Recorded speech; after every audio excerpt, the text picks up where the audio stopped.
Bismillahirrahmanirrahim. Assalamualaikum warahmatullahi wabarakatuh. Waalaikumsalam warahmatullahi wabarakatuh. Alhamdulillahirabbil alamin wassalatu wassalamu ala sayyidina wa habibina wa syafi'ina wa maulana Muhammadin sayyidil anbiya'i wal mursalin imamil muttaqin imamil ghuril muhajjalin wa ala alihi wa sahbihi ajma'in, amma ba'du. Yang saya muliakan seluruh al-muhadirin, para narasumber yang insya Allah akan menyampaikan banyak hal tentang guru kita. Saya sebut guru kita karena dulu pada waktu di Kairo juga kita belajar, ya, bukan hanya saya tapi juga banyak di antara kita belajar. Saya termasuk yang belajar di bawah salah seorang masyayikh Al-Azhari Syarif, itu tafsir beliau Isyaratul Ijaz. Jadi guru kita Badi'uz Zaman. Badi'uz Zaman. Badi'uz Zaman itu bisa diartikan bermacam-macam, ya. Keindahan, keajaiban, keistimewaan. Seorang sosok yang memang pantas untuk kita diskusikan pemikirannya, mengambil hal-hal yang baik, mencoba menggali mutiara-mutiara pemikirannya untuk kemudian kita gunakan di dalam memperbaiki dan menata ahwal ummah pada hari ini. Pimpinan Wasatiyah Center, sahabat saya Dr. Abbas Mansur Tamam, kemudian moderator Kang Abik, sahabat saya yang juga saya muliakan, dan seluruh yang hadir pada kesempatan ini. Tidak saya sebutkan satu persatu, ya. Muhadirnya di sini ada Dr. Andi Adrus, ada A. Benghan, ada Ustadz Hasbi Sen, ya. Kemudian juga banyak sahabat-sahabat saya lihat, ya, semuanya saya hormati dan saya muliakan. Pertama, ya, setelah syukur kepada Allah Subhanahu wa taala, perkenankan saya menyampaikan tidak henti-hentinya, ya, penghargaan, syukrun wa takdir untuk Wasatiyah Center yang tidak henti-hentinya berusaha untuk menggali, ya, mutiara-mutiara umat, menggali pemikiran-pemikiran yang bisa memperkokoh wasatiyatul Islam, ya, pandangan atau manhaj wasatiyatul Islam, yang kalau kata Dr. Abdul Rauf itu wasatiyah itu mungkin pada saat ini dan dalam banyak konteks itu bisa lebih tepat kalau dibahasakan dengan proporsionalitas Islam. Kalau misalnya kata moderasi itu ada pro kontranya, ya, proporsionalitas Islam, atau bahwa Islam itu meletakkan segala sesuatu itu pada tempatnya. Saya menyampaikan apresiasi kepada Wasatiyah Center. Pada moderator juga saya ingin sampaikan kepada kita semua yang hadir, ya, jangan lupa bahwa moderator kita yang kebetulan belum sempat masuk atau belum bisa masuk ini adalah juga seorang tilmid, ya, seorang murid yang banyak sekali karya beliau itu saya perhatikan terinspirasi dari guru kita ini. Salah satu yang paling nyata menurut saya kalau tidak salah itu Api Tauhid, ya. Di Api Tauhid itu apa yang diungkap oleh Badi'uz Zaman itu banyak sekali, ya, dikutip atau dibangun konteksnya oleh Kang Abik, sehingga Api Tauhid itu menjadi suatu novel yang menurut saya tidak kalah kualitasnya dengan ayat-ayat cinta, ya, walaupun mungkin tidak sepopuler ayat-ayat cinta. Perkenankan saya menyambung apa yang disampaikan oleh Dr. Abbas Mansur Tamam. Tadi beliau menyampaikan agama itu hadir untuk mempersatukan, ya, karena kan fungsi agama itu lihidayatil bashar. Hidayah itu tercapai ketika ada kebersamaan, ada satu arah yang dituju bersama, dan jalan itu disiapkan oleh agama. Dalam bahasa suratul Fatihah, as-siratul mustaqim. Tetapi tidak jarang juga kemudian seakan-akan kemudian agama menjadi faktor yang menciptakan disharmoni dalam bahasa Dr. Abbas Mansur. Ini kenapa? Nah, tadi beliau menyampaikan, ya, memang ada beberapa proses, ya, ada beberapa hal yang menyebabkan seperti itu. Agama yang semula risalahnya itu adalah menyatukan, mendamaikan, meletakkan manusia pada keselamatan yang hakiki, tapi ternyata kok dalam beberapa konteks dan dalam beberapa episode sejarah itu bisa menciptakan disharmoni. Nah, saya teringat pada satu ungkapan ya. Ungkapan ini terambil dari surah Al-Jumu'ah ayat 5. Ungkapan dari seorang ulama itu mencoba membangun konteks dari masalul ladzina humilut taurat tsumma lam yahmiluha kamatsalil himari yahmilu asfar. Perumpamaan orang-orang yang dipikulkan amanah Alkitab tetapi mereka tidak memikulnya, itu adalah seperti keledai yang memikul kitab-kitab yang lain. Nah, ini ada yang menarik ya. Lam yahmiluha, tidak memikulnya. Lalu kemudian dilanjutkan seperti ya, keledai yang memikul. Berarti ada dua macam hamlan. Yang pertama itu dalam ungkapan para ulama disebut dengan hamlan insaniyan. Hamlan insaniyan itu adalah memikul amanah Alkitab, ya, yaitu agama, tentu saja di sini Al-Quran yang merupakan khatamul kutub, ya, akhir dari semua risalah, itu dipikul dengan hamlan insaniyan, dengan memikulnya dengan penuh tanggung jawab. Hamlan insaniyan itu bukan hamlan basyarian ya, karena basyarian itu kan biologis, tapi insanian itu di situ ada spiritualitas, ada rasionalitas, ada juga kematangan emosional dan seluruh perangkat intelijensia yang ada dalam diri manusia. Nah, ketika dipikul dengan hamlan insanian, maka tadayun itu akan menjadi tadayun yang lurus. Tapi ada juga ya, hamlan dia tetap memikul ya, seakan-akan dia memikul, tapi hamlan himarian. Memikulnya itu seperti pemikulan keledai dalam perumpamaan Al-Quran ini. Inilah at-tadayun yang tadi itu. Ya. Ada Al-Quran ya, mengaku kita sebagai umat Islam, tapi tidak kita pikul dengan penuh amanah. Jadi seperti keledai yang ditaruh di atas punggungnya itu tumpukan kitab yang dia tidak bisa memanfaatkannya. La dia baca, wala dia pahami, apalagi dia amalkan. Nah itu menurut saya ayat ini satu gedoran kepada kita ya. Jangan sampai hamlukum lil Quran itu adalah hamlun himari, sebagaimana hamlul Yahud li Taurat. Tapi kun hamlukum hamlan insaniya. Nah ini yang menurut saya penting ya untuk kita renungkan ya, bahwa jangan sampai kita berpuas ya, sebagai kan kita ini sering bicara saat-saat ini dengan dengan nada puas ya, dengan nada membanggakan ya. Menyebut misalnya kita mayoritas, menyebut kita sebagai umat Rasulullah Sallallahu Alaihi Wasallam. Benar, itu semuanya benar. Tapi bagaimana kemudian kalau memang mayoritas, lalu apa hamlan insanian dengan kemayoritasan itu? Tercermin nggak di dalam gerak sejarah Indonesia ini? Tercermin nggak dalam ekonomi Indonesia? Tercermin nggak dalam cara berpikir umat di Indonesia? Dan seterusnya.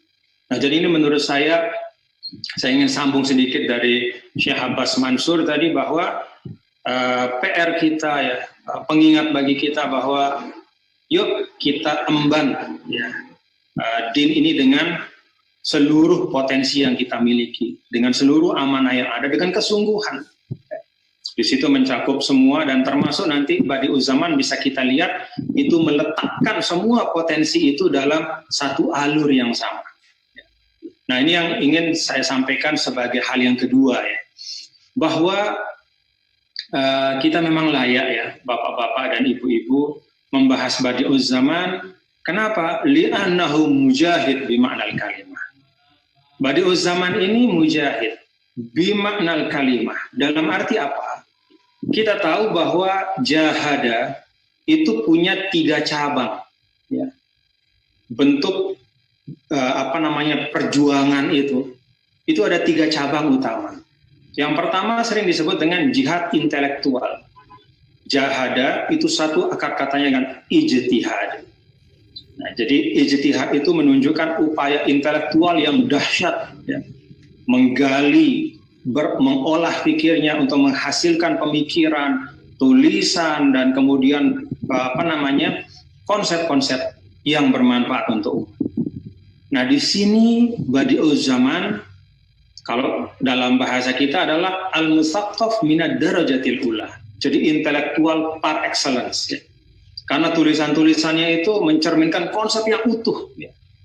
Kan banyak orang atau ada orang yang menulis tapi mujarrad i'adatil kalam, yaitu mengulangi saja apa yang pernah disampaikan oleh orang sebelumnya, ya. Jadi atau mungkin dia menulis tapi hanya jam'un wa tartibun saja, tidak ada konsep yang utuh dari dia tampak di situ.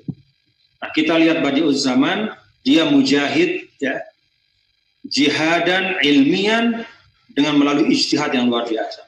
Itu tercermin dari Rasail An-Nur, ya. Jadi dari kiat beliau, masya Allah, tulisan-tulisan beliau yang luar biasa, termasuk yang kita jadikan sebagai pemantik, ya, titik tolak dalam pertemuan ini, yaitu al-ikhlas wal ukhuwah, keikhlasan dan persaudaraan. Ini kita akan bisa lihat orisinalitas pemikiran beliau.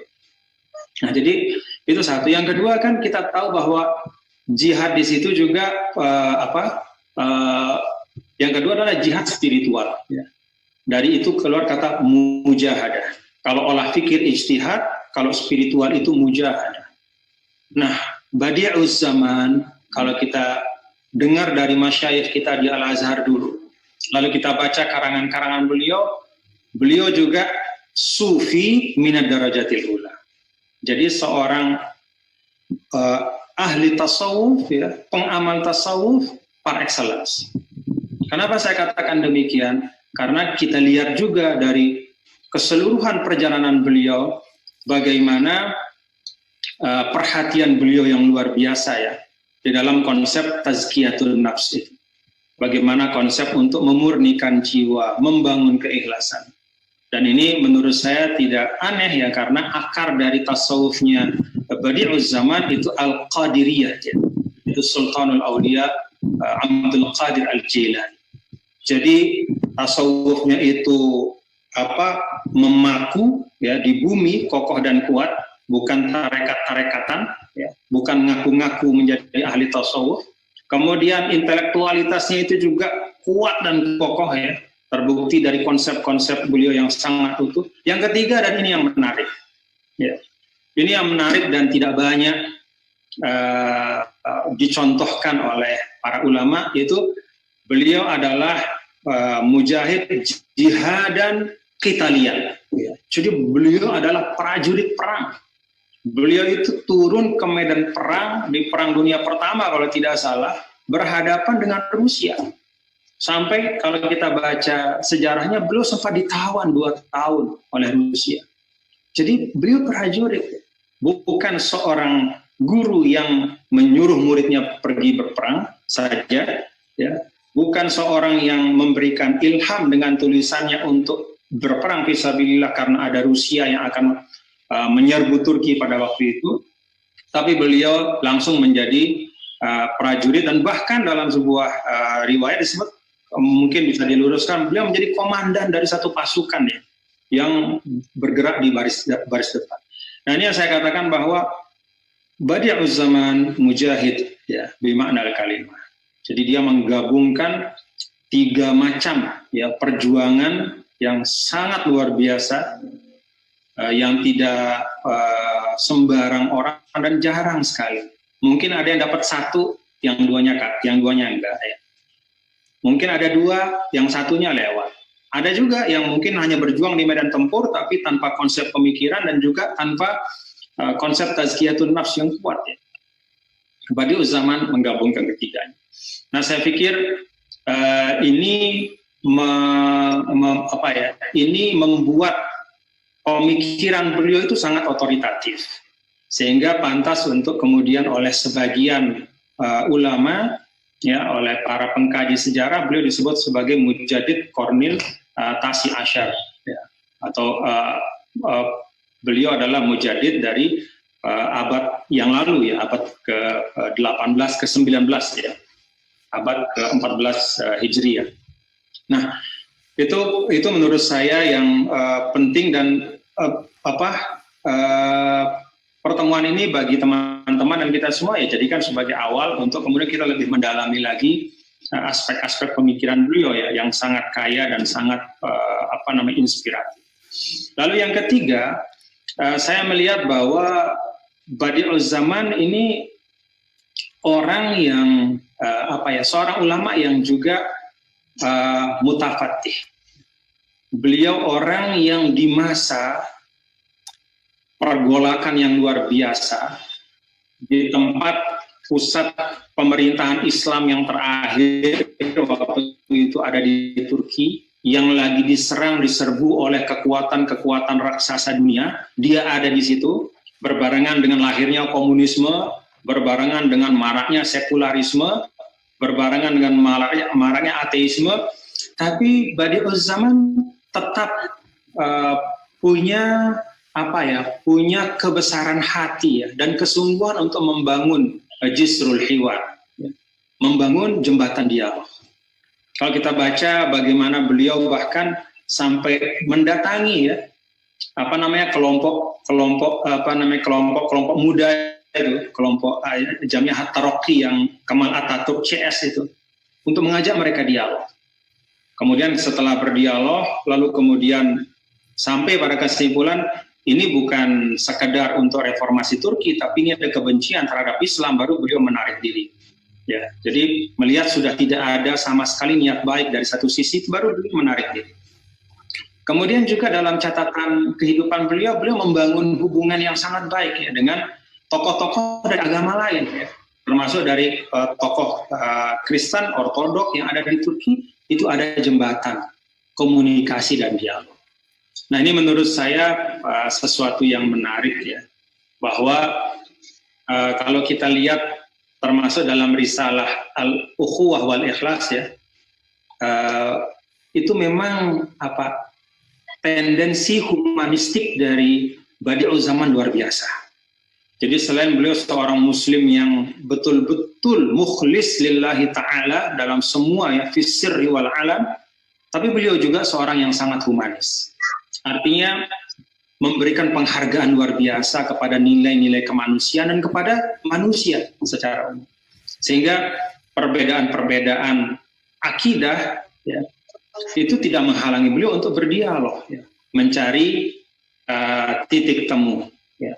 Ini mengingatkan saya, bapak-bapak dan ibu-ibu, saudara-saudara, pada pengantar, ya, dari Fadilatul Imamil Akbar, Grand Sheikh Al-Azhar, di dalam salah satu tulisan tentang tajdid, ya, beliau membuat pengantar yang di dalam pengantar itu beliau menulis bahwa tajdid itu bisa kita lakukan dalam dua jalur yang paralel, ya.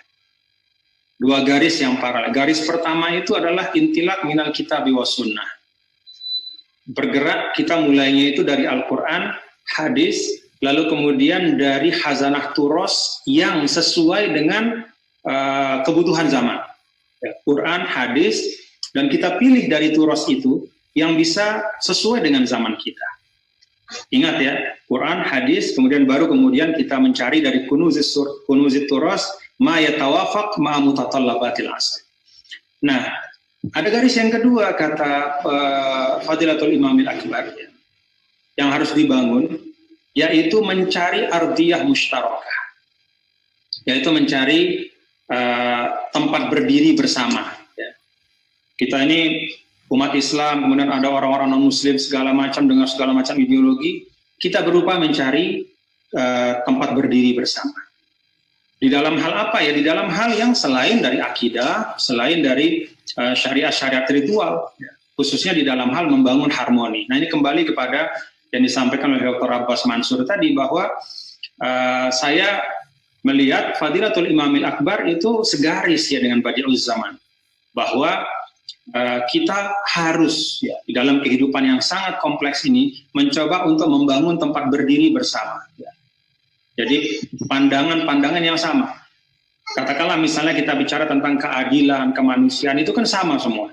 Ya, lalu kemudian ada perbedaan-perbedaan, yaitu menjadi kamar kita masing-masing. Tapi kita perlu ruang tamu bersama, di mana di situ kita bisa membahas masalah kemanusiaan, isu-isu keadilan, dan isu-isu yang terkait dengan keseluruhan kehidupan kita bersama.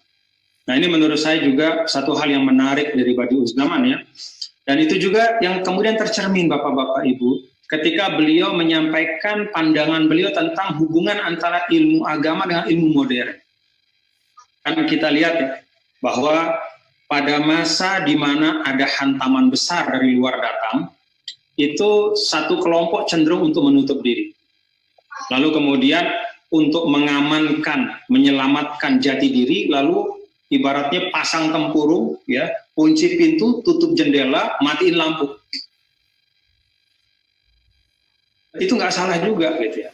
Ya seperti masa dulu ketika misalnya masa penjajahan, itu sampai ada keluar fatwa misalnya kalau pakai jas itu haram, misalnya kan, karena tasyabuh dengan orang Belanda misalnya. Itu bagian dari membangun pertahanan diri pada waktu itu, gitu. Dan itu tidak salah juga. Tapi Badi'uz Zaman memilih jalan lain. Ya. Badi'uz Zaman memilih jalan lain, yaitu mencoba untuk mempertemukan, mengawinkan, mendamaikan dalam tanda kutip. Sehingga beliau mengatakan ilmu agama itu seperti pelita hati, dan ilmu modern atau sains lah katakan itu seperti cahaya akal budi.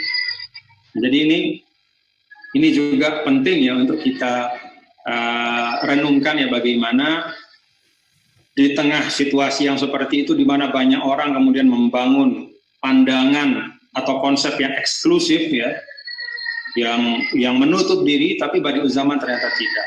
Beliau tetap memiliki keterbukaan ya, dalam batas yang tentu kita tahu bersama ya.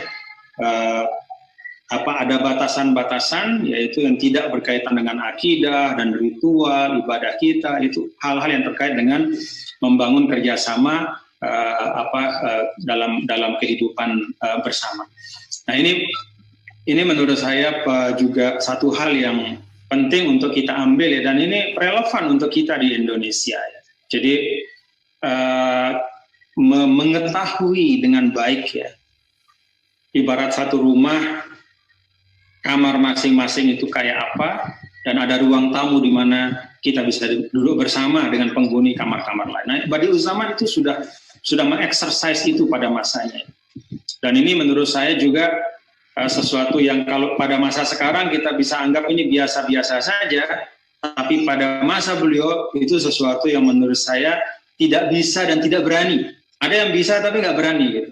Ada yang berani tapi nggak bisa. Nah, Badi'uz Zaman dia bisa dan dia berani, dan itu menurut saya menjadi salah satu karakteristik beliau, yaitu selalu mendahulukan ya nazrah insaniyah ya, dan membangun tanggung jawab bersama di antara seluruh elemen yang ada. Nah, yang terakhir, yang keempat yang ingin saya sampaikan adalah Badi'uz Zaman ini ka'annahu Ghazali zamani. Ya, jadi Badi'uz Zaman ini menurut saya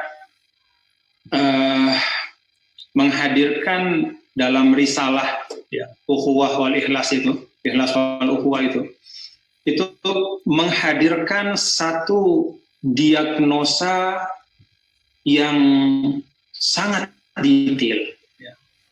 Menghadirkan satu pemahaman yang juga sangat dalam ya, terhadap manusia, motif-motif manusia, dihubungkan dengan keikhlasan dan persaudaraan. Jadi menarik sekali yang beliau sampaikan ya, bagaimana tadi salah satu diantaranya dikutip oleh Kang Apik ya, yang kalau ada yang ingin kita cintai ya itulah cinta itu sendiri, dan kalau ada yang ingin kita benci ya kebencian itulah. Kalau Anda ingin bermusuhan dengan sesuatu dalam kehidupan, musuhilah permusuhan itu. Jadi banyak sekali ungkapan-ungkapan Badi'uz Zaman yang menurut saya hadir dari kedalaman pemahaman beliau ya, dan spiritualitas beliau yang sangat tinggi. Nah, bagi kita semua itu dalam risalah ini walaupun ditulis oleh orang yang punya ilmu luar biasa, tapi bisa dihadirkan dengan bentuk yang sangat praktis ya. Sehingga bahkan saya bisa melihat seakan-akan risalah ini seperti know-how gitu, know-how book. Jadi kalau Anda punya masalah ini, cara nyelesainnya kayak begini. Coba misalnya ya, ketika Anda dengki terhadap seseorang, yang dengan kedengkian itu Anda memusuhinya, maka cara mengobatinya adalah disampaikan oleh beliau. Pertama, renungkan ya, kemudaratan dari kedengkian itu untukmu. Itu yang pertama, kata beliau. Yang kedua, sadari bahwa kekayaan, kenikmatan, atau apapun nikmat yang diperoleh orang yang membuatmu itu dengki kepadanya, itu adalah sesuatu yang cobaannya besar, tapi kenikmatannya kecil. Karena itu nggak usah didengkikan. Lalu yang ketiga, sadarilah bahwa semua itu adalah takdir dari Allah. Nah, ini uraian beliau ya, yang menurut saya menarik sekali. Kadang kita kalau membaca tulisan orang yang sangat pintar, itu kita perlu waktu panjang gitu untuk menerjemahkan dalam kehidupan kita. Tapi Badi'uz Zaman itu tasawufnya tasawuf amali. Jadi suatu tasawuf yang bisa langsung teramalkan dalam kehidupan. Dan ini menurut saya luar biasa. Ada juga yang menarik dari beliau ya. Beliau menyatakan, kenapa sih orang-orang yang ahlul haq, ya, orang-orang yang kenal agama, kok mereka itu bisa terpecah, bisa bermusuhan dalam bentuk yang bahkan ahlul batil sendiri nggak seperti itu bermusuhannya satu sama lain. Lalu beliau uraikan ya. Satu yang menarik dari beliau ya, beliau menyampaikan begini, kadang ahlul haq itu bermusuhan satu sama lain itu adalah karena mereka salah faham terhadap kekuatan iman yang mereka miliki.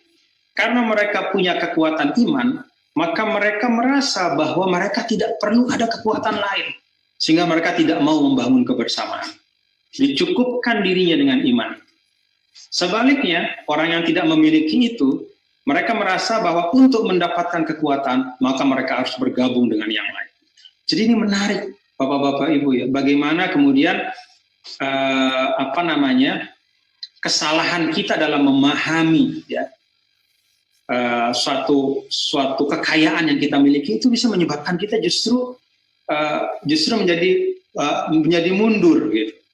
Mestinya kan iman membawa kepada kebersamaan, kekuatan dan keagungan, tetapi ketika salah memahami bahwa dia merasa bahwa tercukupkan dengan itu, lalu kemudian tidak mau membangun kolaborasi dengan yang lain. Ada satu hal yang terakhir beliau sampaikan, bahwa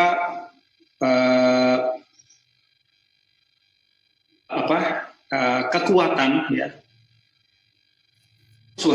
permusuhan ya, atau perpecahan di antara ahlul haq itu juga sering disebabkan karena ulul himmah. Nah ini juga menarik ya. Jadi idealisme, cita-cita yang tinggi. Seorang mengatakan, saya ingin mencapai ridho Allah, saya ingin mendapatkan surga. Lalu kata saya ingin mendapatkan surga ini menghasilkan semangat yang luar biasa. Tetapi kemudian ulul himmah atau tingginya semangat itu lalu diterjemahkan dalam keseharian itu dalam bentuk apa? Bentuknya, kata beliau itu tidak jarang adalah kemudian seorang merasa dialah yang paling pantas untuk kemudian orang bertanya tentang sesuatu. Dialah yang paling pantas tempat orang berguru. Dialah yang paling pantas banyak pengikutnya. Maka kemudian ketika dia melihat ada orang lain pengikutnya lebih banyak, ya, media sosial misalnya followernya lebih banyak di medsos, dia iri misalnya, dia dengki. Asalnya bagus, ya, ulul himmah, ya. Tetapi kemudian ketika tidak dikelola dia melenceng, lalu menjadi ananiyah. Nah ini menurut saya penting ya untuk kita kita hayati ya. Kita kan ini semua atau sebagian besar ya sudah berkecimpung di ranah dakwah sekian puluh tahun ya. Kemudian lulusan dari perguruan tinggi Islam ternama di dunia atau punya ketertarikan untuk bekerja, berkhidmat untuk agama Allah, untuk pendidikan keislaman dan seterusnya. Nah, hal-hal seperti ini menurut saya penting ya. Penting betul supaya jangan sesuatu yang baik di awal itu lalu kemudian dengan proses yang salah dia menjadi sesuatu yang kontraproduktif ya. Wallahu a'lam bishawab. Terima kasih, mohon maaf kalau kepanjangan. Assalamualaikum warahmatullahi wabarakatuh.